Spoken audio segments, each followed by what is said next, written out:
สูตรให้สูตรมันเด้ออย่าดำมาหลายสูตรให้สูตรมัน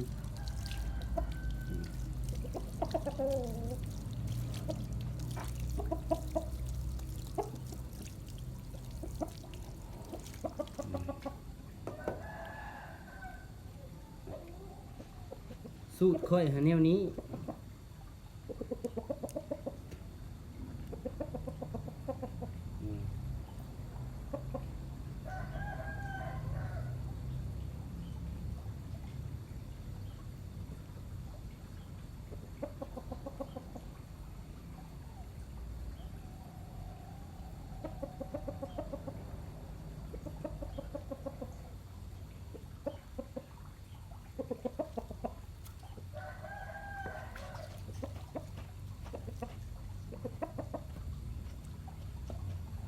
มันสิเฮ็ดให้ไก่สบายตัวหลังจากที่มันตีมาแล้วเฮาอาบน้ำให้มันใส่แชมพูมื้ออื่นแล้วก็ลงขี้มิ้น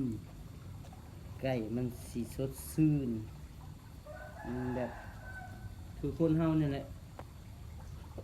เวลาเฮามาแต่บ้านเนาะขี่รถจักรเมื่อบ้านเมื่อยมาขี้ฝุ่นเต็มอยู่